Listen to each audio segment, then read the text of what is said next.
లింబొలిచు కేక నువ్వు టీచిట చాడియా రమళిత్తుట చాడి తూడై లమ్మిటన్నరియా లింబొలిచు కేక నువ్వు టీచిట చాడియా రమళిత్తుట చాడి తూడై ലമ്മിട്ടഞ്ഞറിയാ രംഗമാലിയടഞ്ഞമാ ഇന്തി പോയേ കമ്പപ്പൂ ദിനകാലിയിടുന്നക യുമി തൊള്ളെങ്കത്തിರುವ ಮತ್ತು ಮೂತಮ್ಮೊಂಗೆ ಮೂಲೆ ಮತಕ್ಷಣ ಗಿಬಿ ಗಿಬಿ ಗಿಬಿ ಗಿಬಿ ಯುಲ ಬಿಬೆ ಗಿಬಿ ಗಿಬಿ ಗಿಬಿ ಗಿಬಿ യുല ബിബേ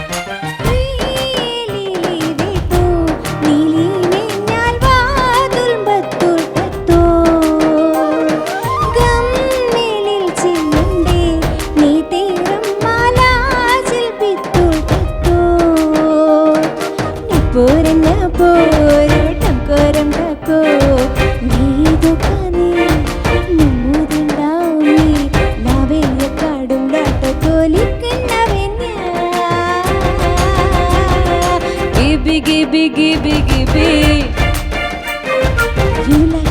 Yula bebe Gibi gibi gibi gibi Yula bebe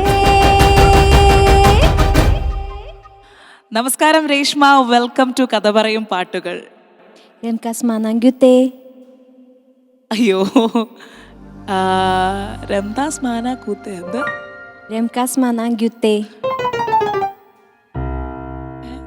എവിടുന്നാ വരുന്നേ? നമുക്ക് ഇത് ഏത് ഭാഷയാ? ലമിയലമ. അയ്യോ ചേട്ടാ, ഇത് എനിക്ക് മനസ്സിലാവണില്ല. എവിടെയാ ഇത്? ഏത് രാജ്യത്തിന്റെയാ? മലയാളിയല്ലേ? ശുത്രിയോ? എന്തായാലും ഞാൻ ആ ഒരു ബാധ ഒഴിക്കട്ടെ. ബാധ പറയൂ, എവിടെയാ സ്ഥലം? കുന്നംകുളം. അതിനെന്താ നേരത്തെ പറഞ്ഞേ? കുന്നം. ഓ, തലതിരിച്ചാണ് പറഞ്ഞോണ്ടിരിക്കുന്നേ. പക്ഷെ ഇത് വേറൊരു രാജ്യത്തെ ഭാഷ പോലെ. നമുക്ക് മറ്റേ ഭാഷ മലയാളവും കുറച്ച് തമിഴോ ഹിന്ദിയോ അറിയാൻ വേറൊന്നും അറിയത്തില്ലല്ലോ. ഞാൻ ആക്ച്വലി പാട്ട് കേൾക്കുമ്പോൾ തൊട്ട് ആലോചിച്ചുകൊണ്ടിരിക്കുകയാണ്, ഇത് ഏത് ഭാഷയിലാണ്? ചിലപ്പൊലിക്കാറ്റല്ലേ പാടിയത്? ഓ, ഇതെങ്ങനെയാണ് ഈ തിരിച്ചു പാടി തുടങ്ങിയത്? തിരിച്ച് ചെറുപ്പം തൊട്ടേ അങ്ങനെ പാടി തുടങ്ങി. അല്ല, എന്താണ് വീട്ടുകാർ പറയുന്നത്? തലതിരിഞ്ഞവളായിപ്പോ എന്നൊക്കെ പറയുമായിരുന്നോ? പാട്ട് പാടുമായിരുന്നു ചെറുപ്പത്തില്. അല്ലാതെ എങ്ങനെയാണ് തുടങ്ങിയത്? തുടക്കം ക്ലാസ്സിൽ ഇരിക്കുമ്പോഴായിരുന്നേ, 7th പഠിക്കുമ്പോഴായിരുന്നു. അന്ന് ഞാൻ ക്ലാസ്സിൽ ഇങ്ങനെ നമുക്ക് ഫ്രീ പീരീഡ് ഒക്കെ കിട്ടും, പ്രത്യേകിച്ച് ഫ്രൈഡേ ഒരു ലഞ്ച് ടൈമിലൊക്കെ. അപ്പോൾ ഫ്രീ പീരീഡ് കിട്ടിയപ്പോൾ ചുമ്മാ വെറുതെ ഒരു പാട്ട് പാടിയതാ. അതേതാ പാടിയത്? സുന്ദരിയെ വാന്ന് പറഞ്ഞ പാട്ട്. അന്നത്തെ ഭയങ്കര ഹിറ്റ് പാട്ടായിരുന്നു അത്. അപ്പൊ അത് ആദ്യത്തെ പ്രാവശ്യം ഇങ്ങനെ ഒന്ന് പ്രിപ്പയർ ചെയ്തിട്ടാണോ അതിങ്ങനെ നമ്മളിങ്ങനെ ഓർത്തോർത്ത് ഇങ്ങനെ? ഞാൻ വെറുതെ ഇരിക്കുമ്പോൾ ഇങ്ങനെ പാടി, ഈ പാട്ടൊന്ന് ഇങ്ങനെ നോക്കിയാലോ ഒന്ന്, അങ്ങനെ ജസ്റ്റ് അങ്ങനെ പാടി. ഒരു 2 വരി പാടി. അപ്പൊ അപ്പുറത്തിരിക്കുന്ന കുട്ടി ശ്രദ്ധിച്ചു. അങ്ങനെ നീ ഒന്നുകൂടി പാടിയൊക്കെ, വേറെ പാട്ട് പാടിയൊക്കെ. അങ്ങനെ അവര് ലിറിക്സ് എനിക്ക് പറഞ്ഞന്ന്. അന്നൊക്കെ മറ്റേ പാട്ട് നെഞ്ചിനുള്ളിൽ നീയാണ്, ആ പാട്ടൊക്കെ ഹിറ്റ് ആയിരിക്കുന്ന സമയമായിരുന്നു. മലയാളത്തിലാണ് ഇരിക്കുന്നത്. അതെ. അപ്പൊ നെഞ്ചിനുള്ളിൽ അങ്ങനെ വരും. ഓക്കെ, അപ്പൊ നമുക്ക് എന്തായാലും ആദ്യമായിട്ട് പാടിയ ആ പാട്ട് കേൾക്കാം.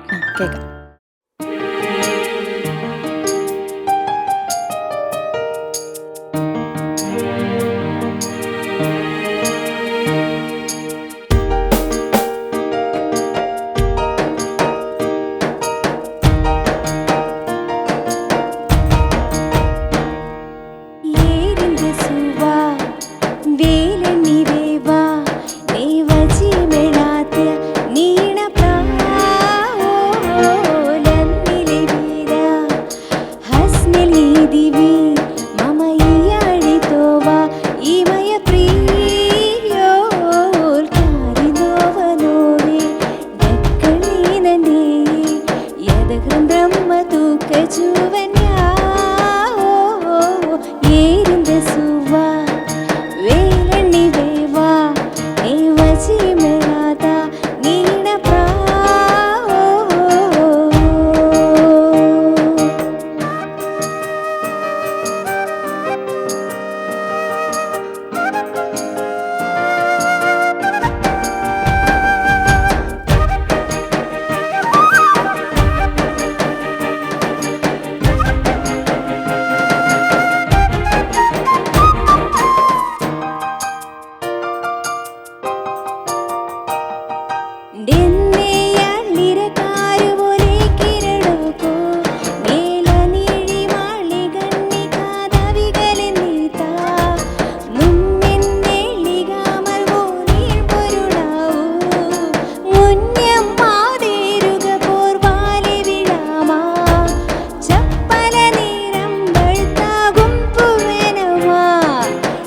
ഒന്നാമത് ഇതൊരു ഹിറ്റ് സോങ് ആണ് നമ്മുടെ ഫ്രാങ്കോ ചേട്ടൻ്റെ. അതായത് ഇത്രയും വർഷം കഴിഞ്ഞെങ്കിലും ഇന്നും ഒരു സെൻസേഷനാണ് യുവതലമുറയ്ക്ക്. അത് ഇത്രയും വർഷമായാലും അതിനൊരു ആ ഒരു ഫീല് മറത്തില്ല. അത്ര നല്ല റൊമാൻറ്റിക് സോങ്. അതും എനിക്ക് ആ കറക്റ്റായിട്ട് ഞാനിങ്ങനെ ശരിയാണോ പാടുന്നെന്നുള്ളത് ഒറ്റ സ്ഥലത്താണ് നോക്കിയത്. ചപ്പ വന്നപ്പോഴത്തേക്ക് അതാണ് അവിടെ വന്നപ്പോൾ എനിക്ക് മനസ്സിലായി കുട്ടി കറക്റ്റാണ് പാടുന്നത്. പക്ഷെ ഇതൊരു ഭയങ്കര ടാലന്റ് ആണ് കേട്ടോ. ഇതെങ്ങനെയാണ് ജസ്റ്റ് എല്ലാം എടുത്ത് ബൈഹാർട്ട് ചെയ്ത് പഠിച്ചു പോകുന്നതാണോ അതോ അപ്പം പറയാൻ പറ്റുമോ? അപ്പം പറയാൻ പറ്റുമോ? എന്ത് ചോദിച്ചു കഴിഞ്ഞാലും ഉത്തരം തിരിച്ച് ഞാനിപ്പോൾ എന്തിനെ പറ്റിയിട്ട് ചോദിച്ചു കഴിഞ്ഞാലും കറക്റ്റായിട്ട് പറയാൻ പറ്റും. തിരിച്ചു പറയാം. അപ്പൊ ഞാനിപ്പോൾ ചോദിക്കുകയാണ്, എന്ത് ചെയ്യാണ്? ഞാൻ കിറുവന്ന് ചോദിച്ചേ. അതെന്താ പറഞ്ഞത്? ഞാൻ വർക്ക് ചെയ്യുന്നു. ഓ കിറുവ. ഓക്കെ. ഇത് ശരിക്കും പറഞ്ഞാൽ കേൾക്കുമ്പോഴത്തേക്കും ഒരു കന്നഡ തെലുഗു പോലെയൊക്കെ അല്ലേ? അങ്ങനെ എനിക്കറിയാം. കന്നഡ വേറെയാണ്, തെലുഗു വേറെ, എങ്കിൽ പോലും അങ്ങനെയൊക്കെ പോലത്തെ ഒരു ഫീല്. നല്ല രസമുണ്ട് കേട്ടോ. അപ്പൊ എന്താ വർക്ക് ചെയ്യാ ചെയ്യണേ? നീ ശരിക്കും പറയല്ലേ? തിരിക്കണ്ടല്ലോ, നമുക്ക് മനസ്സിലാവുന്നില്ല. ഞാൻ സ്റ്റാഫ് നേഴ്സാണ്, കുന്നംകുളം യൂണിറ്റി ഹോസ്പിറ്റലിൽ വർക്ക് ചെയ്യാണ്. ഓ അത് ശരി. അപ്പൊ ഈ പാട്ടും വർക്കും കൂടെ പ്രൊഫഷണലി അപ്പൊ പാട്ടിലോട്ടൊക്കെ വിട്ടു? നമുക്കൊരു സ്റ്റാഫ് നേഴ്സ് ആവുമ്പോൾ അറിയാലോ, ഡ്യൂട്ടി നൈറ്റ് ഷിഫ്റ്റ് ടാസ്ക് ആണ്. പക്ഷേ പാട്ട് മാത്രമായി ജീവിക്കാൻ പറ്റില്ല. എങ്കിലും ഈ ജോലിക്കിടയിൽ പാട്ട് എപ്പോഴെങ്കിലും ഉപകാരപ്പെടാറുണ്ടോ? കാരണം എപ്പോഴും പറഞ്ഞ മ്യൂസിക് തെറാപ്പി, കുഞ്ഞു കുട്ടികളൊക്കെ വരുമ്പോഴൊക്കെ പാട്ട് പാടി കൊടുക്കും, അങ്ങനെയൊക്കെ എപ്പോഴെങ്കിലും അല്ലെങ്കിൽ പറയുമല്ലോ ഈ എന്താണ് ഇത് നമ്മുടെ രേഷ്മ ഭയങ്കര പാട്ടുകാരിയാണ്, ഒരു പാട്ട് പാടി കൊടുക്ക് എന്നൊക്കെ പറയുമ്പം അങ്ങനെ പാടാറുണ്ടോ? ഞാൻ ലേബർ റൂമിലാണ് വർക്ക് ചെയ്യണത്. അപ്പം എന്തായാലും കുഞ്ഞുണ്ണികളല്ലേ നമ്മൾ കാണുന്നത്. അപ്പം ചില സമയത്ത് ഡോക്ടേഴ്സ് അല്ലാതിരിക്കുമ്പോഴന്നെ ശരിക്കും നമുക്ക് നമ്മുടെ ഹോസ്പിറ്റലിൽ മ്യൂസിക് തെറാപ്പി ഉണ്ട്. ഒരു ഡൈവേഷനാണ് ശരിക്കും അത്. കാരണം പെയിനുള്ള പേഷ്യൻസിന് ഭയങ്കര പെയിൻ, ലേബർ പെയിൻ അല്ല, എന്നാൽ പോലും ചെറിയ പെയിനുള്ള സമയത്ത് നമ്മൾ മ്യൂസിക് അലോ ചെയ്യുന്നുണ്ട്. പിന്നെ ഡോക്ടേഴ്സൊക്കെ പറയുമ്പോൾ പാട്ട് പാടാറുണ്ട്. അങ്ങനെ ഒരു പാട്ട് പാടി കൊടുത്ത് ഒരു പേഷ്യൻറ്റിന് എപ്പോഴെങ്കിലും ഒരു ആശ്വാസം കിട്ടിയെന്ന് തോന്നിയിട്ടുള്ള ഏതെങ്കിലും ഒരു പാട്ട് എന്ന് പറഞ്ഞു? ഒരു പേഷ്യൻ്റ് ഉണ്ടായിരുന്നു. പക്ഷെ ആ പേഷ്യൻ്റെ ടൈം അങ്ങനെ ഡെലിവറി പെയിൻ അല്ല, എന്നാലും നമുക്ക് ലേബർ കേസാണല്ലോ കൂടുതലും വരുന്നത്. അപ്പം അങ്ങനെ ഒരു പേഷ്യൻ്റ് വന്നപ്പം ഇങ്ങനെ പാട്ട് പാടുന്ന ആളാന്ന് അവർക്ക് അറിയാം. അങ്ങനെ പാടാൻ പറഞ്ഞപ്പോൾ കണ്ണാം തുമ്പി പോരാമോ, അത് തിരിച്ചാണ് പാടി കൊടുത്തത്. തിരിച്ചു പാടിയാലും അവർക്ക് മനസ്സിലാവില്ലല്ലോ. നേരെ പാടി പിന്നെ തിരിച്ചു പാടി. അപ്പൊ ഇപ്പൊ നമുക്ക് തിരിച്ചു പാടുവോ? ഒരു കാര്യം, രണ്ട് മിക്സ് ചെയ്ത് പാടിക്കോ.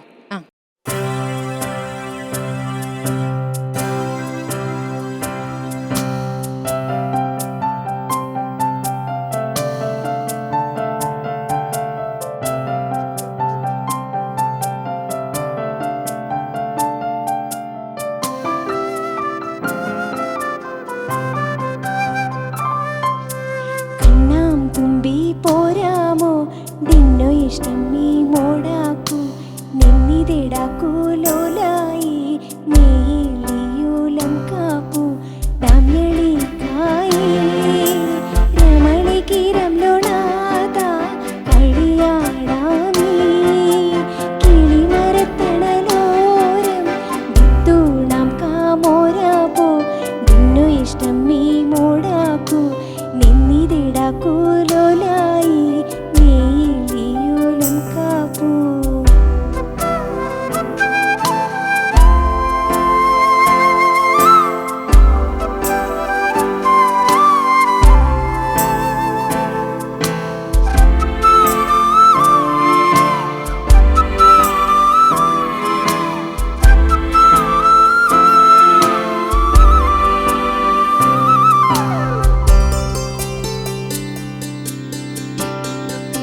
മോരാപ്പോ ദിന്നു ഇഷ്ടം നീ മോടാക്കൂ.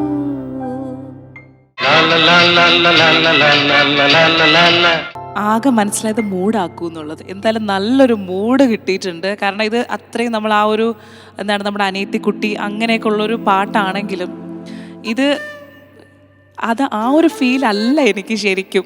കാരണം എന്ന് വെച്ചാൽ ഇതിനിടയിൽ കൂടെ ഒരു ഫണ്ണി ഫീലും കിട്ടുന്നുണ്ട്. കാരണം നമ്മൾ കേൾക്കാത്ത ഒരു ഭാഷ പോലത്തെ ഒരു ഫീലിങ്, അതിനിടയ്ക്ക് ഭയങ്കര അത്ഭുതമാണ് തോന്നുന്നത്. കാരണം ആ ഓരോ നിമിഷവും ഇതിനെ റിവേഴ്സ് ചെയ്ത് പോവുക എന്നുള്ളത്. കുട്ടികളുണ്ടോ? ഉണ്ട്, എനിക്ക് 2 മക്കളുണ്ട്. ഒരാള് 3rd സ്റ്റാൻഡേർഡിൽ പഠിക്കുന്ന മോളാണ്, പിന്നെ കുഞ്ഞുമോനാണ്, 1.5 വയസ്സായിട്ടുള്ളൂ. അത് ശരി. അപ്പൊ വീട്ടില് കുട്ടികൾക്ക് ഇതൊക്കെ പറഞ്ഞു കൊടുക്കാറുണ്ടോ? മോൾക്കറിയാൻ പാടുന്ന, പക്ഷെ മോൻ കുഞ്ഞിതല്ലേ, മോൾക്കറിയാം. പക്ഷെ ആള് ഇത്രയും അങ്ങോട്ട് ഡീപ്പായിട്ട് അതിനെ ഉൾക്കൊണ്ടിട്ടില്ല. പാടും, അത്രേ അറിയുള്ളൂ അവൾക്ക്. ഓക്കെ, എന്താണേലും ആ ഒരു എന്താണ് ജോലിയുടെ സാഹചര്യം കഴിഞ്ഞു, നമ്മൾ ഈ ഒരു ടാലൻറ്റ് സ്കൂളിങ്ങിൽ പോയ കഥ പറഞ്ഞു. ഞാൻ എപ്പോഴും ഒരു കല്യാണം കഴിഞ്ഞ ഒരു സ്ത്രീയിലേക്ക് പോകുമ്പോഴത്തേക്കും ഞാൻ നോക്കുന്നത് എത്രത്തോളം സപ്പോർട്ടീവാണ് ആ ഭർത്താവ് എന്നുള്ളതാണ്. ഞാൻ എപ്പോഴും വിശ്വസിക്കുന്നത് ഒരു കുടുംബജീവിതത്തിലോട്ട് കടന്നു കഴിഞ്ഞാൽ ഒരു പുരുഷനെ സംബന്ധിച്ചിടത്തോളം ആ സ്ത്രീയുടെ കഴിവിനെ നശിപ്പിക്കാനും പറ്റും, വളർത്തിയെടുക്കാനും പറ്റും. അച്ഛനമ്മയുടെ കൂടെ ജീവിച്ചതിനെക്കാട്ടും കൂടുതൽ ഒരു ഹസ്ബൻഡിൻ്റെ കൂടെയല്ലേ മരണം വരെ ജീവിക്കണത്. അപ്പം ഹസ്ബൻഡിൻ്റെ സപ്പോർട്ട് ഭയങ്കര ഭയങ്കര ഭയങ്കര വലുതാണ്. എനിക്ക് ആ സപ്പോർട്ട് തീർച്ചയായിട്ടും ഉണ്ട്. അതുകൊണ്ടാണല്ലോ ഇപ്പം ഞാനിന്ന് ഇപ്പം ചേച്ചിയുടെ മുന്നിൽ ഇരിക്കാനായിട്ടുള്ള മെയിൻ റീസൺ. ഹസ്ബൻഡിന് ഏറ്റവും ഇഷ്ടമുള്ള പാട്ട് ഏതാ?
ദക്ഷിണവീതികൾ ഇടയിനാ നിൽഗാതപ നുമ്മിയത ഹൃതി മംഗസ നീതേ ശ്രീ കൈതൊഴുത്തോ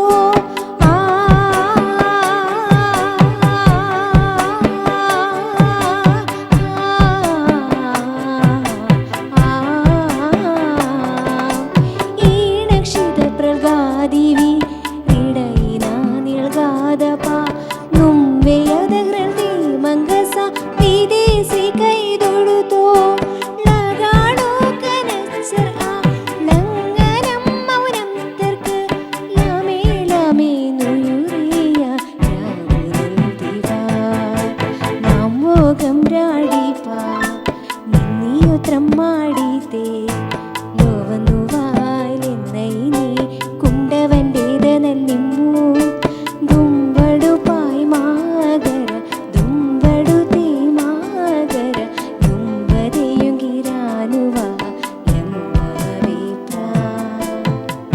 ശരിക്കും രേഷ്മയുടെ ഈ പാട്ട് കേൾക്കുമ്പോൾ ഒരു കാര്യത്തിൽ ഞങ്ങളൊക്കെ ചിന്തിക്കുന്നത് ഒരുപാട് അഭിമാനത്തോടു കൂടിയും ബഹുമാനത്തോടു കൂടിയാണ്. അതായത് രേഷ്മ ഒരു നേഴ്സാണ്. അതായത് രേഷ്മയുടെ ഇഷ്ടത്തിനായിരുന്നോ ഈ ഒരു ഫീൽഡ് ചൂസ് ചെയ്തത്?